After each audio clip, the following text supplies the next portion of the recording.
During the beginning of the gay erotica film explosion, Jay Bryan was already near legendary as a well-known photographer of naked young men. Once he picked up a film camera, he made a handful of significant films that are classics today.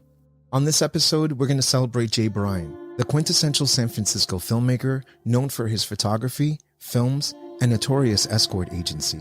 He was selling a fantasy that could also be real for you if you had the money to pay for it. However, as bold as it sounds, the scrutiny and legal issues, if deemed obscene, were a heavy price to pay. This is Demystifying Gay Porn. My name is Ike Grande, and if you watch gay porn, I've definitely helped to get off. Before we continue, I want to remind you to help this channel by clicking the subscribe button and selecting the bell icon for notifications to see more content like this. Every little bit helps, and I absolutely appreciate it. Thank you.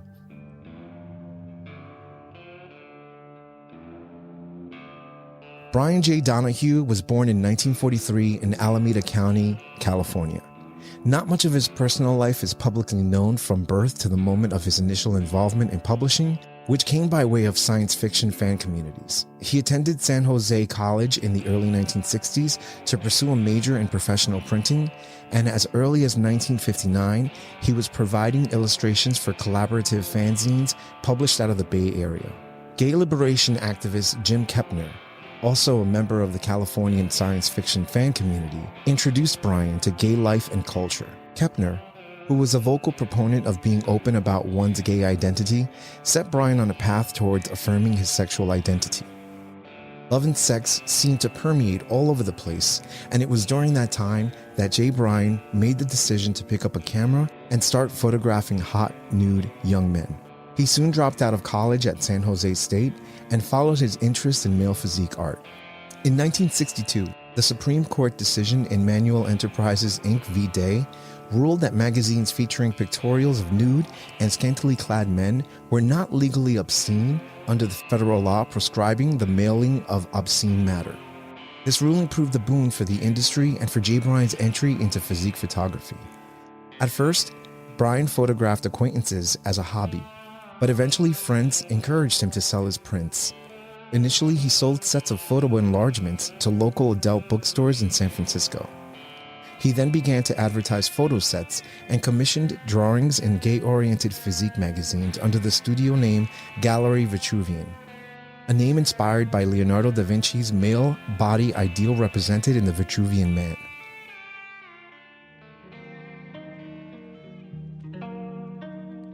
Bryan made his debut commercial venture into the physique market with a Gallery Vitruvian advertisement in H. Lynn Womack's popular physique magazine, Manual. Each subsequent month, Bryan's photographs increasingly appeared in other physique magazines, culminating that year in a centerfold for the British Modern Adonis. In 1965, Bryan started his own magazine, Male Nudist Portfolio, under the name GVA Productions, and featured work of both Bryan and other photographers. Male Nudist Portfolio was daring for the time as it fused a physique magazine with full frontal nude photography, a combination that would not become common in physique magazines until later in the 1960s following the district court decision in U.S. v. Spiner.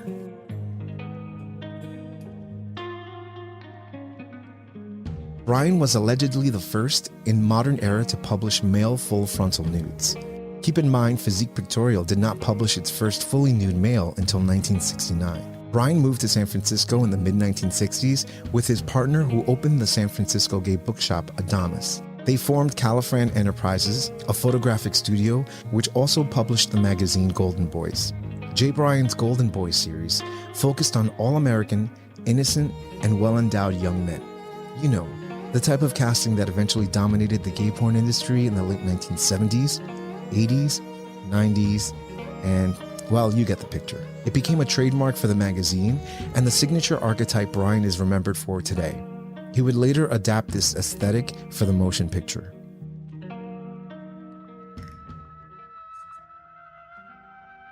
During this time, Bryan began producing loops, his first being a loop called Tony on the Beach, which would play at midnight at theaters.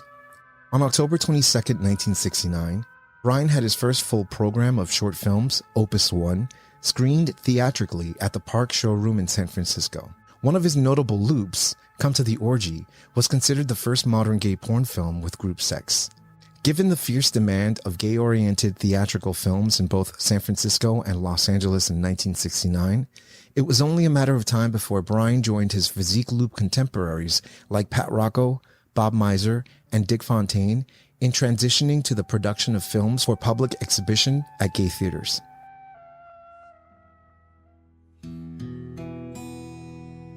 In 1971, Bryan opened a modeling agency in San Francisco called Jay Bryan's Models. If you were a fan of the Golden Boys magazine and the loop set Bryan had released, you may have been in luck, since many of the models that were featured in the publications were also available for hire. With the modeling agency, everything was surreal. A life of photography, partying, and big bank deposits. That same year, Bryan would release his breakout narrative, 7 in a Barn. Then the legal harassment began, and with every year that passed, it became harder for Bryan to continue his business. A police raid and obscenity charges put an end to Bryan's modeling agency in 1972. After months of arduous litigation, Bryan quit the business and moved to Hawaii, where he became a radio announcer on a local radio station.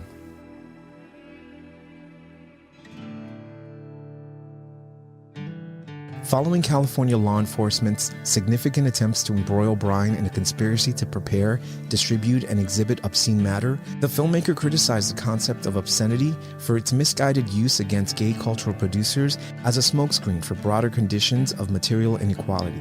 He said of this, "It's financial moguls making a killing out of manipulating the life and death expenses of the poor. It's killing of any kind, war. That's obscenity." Bryan's fight against the law encapsulated a sentiment of both gay liberation activists and adult media industries towards the cultural and industrial struggle over the distribution of obscene matter. Legal attempts to tie Bryan's enterprises to obscenity ultimately fell flat precisely because law enforcement's failure to connect the dots of the supply chain and conclusively verify the flow of Bryan's products from production to exhibition. After walking away from the porn industry, Bryan, now drowning in legal fees, got back to work.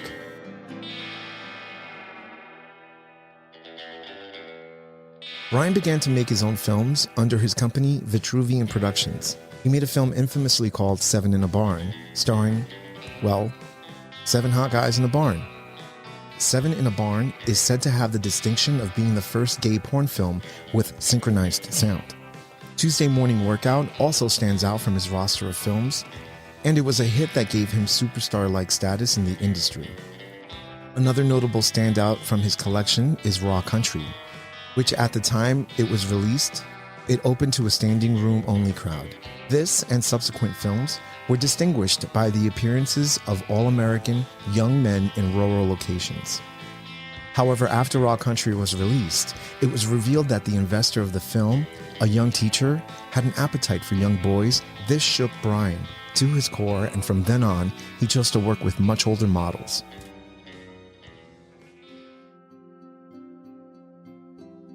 By the early 1980s, Bryan transitioned his film operations to home video distribution under the name Vitruvian Video. Bryan made one last film, Flashbacks, after a long hiatus from work. But by now, he had a strong alcohol addiction he had developed over the years, an addiction that would inevitably take his life. Bryan Jeremiah Donahue, Jay Bryan, passed away at the age of 43 in 1985.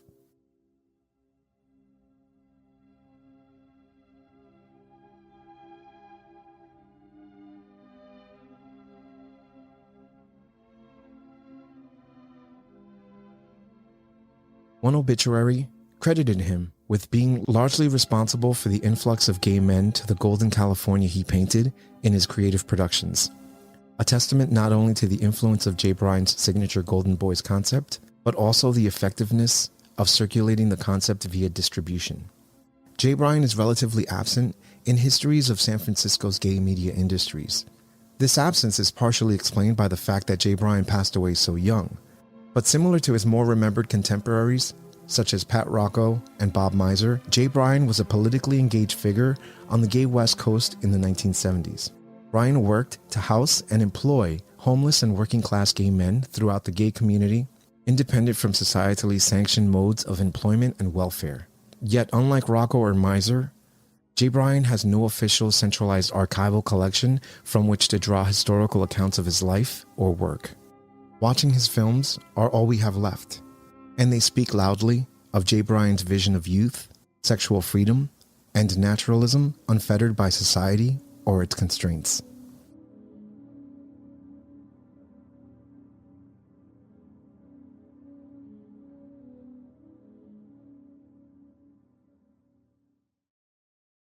You've been watching Demystifying Gay Porn. I am your host, Ike Grande. Demystifying Gay Porn can be found on every podcast directory as well as YouTube. Demystifying Gay Porn is on Twitter, Instagram, Facebook, Telegram, Discord. And if you like what you're watching and want to be a part of the process, head over to patreon.com/demystifyinggayporn, where you can help support this channel and I can continue making content like this. Once again, this is Demystifying Gay Porn. My name is Ike Grande, and if you watch gay porn, I've definitely helped to get off. Cheers.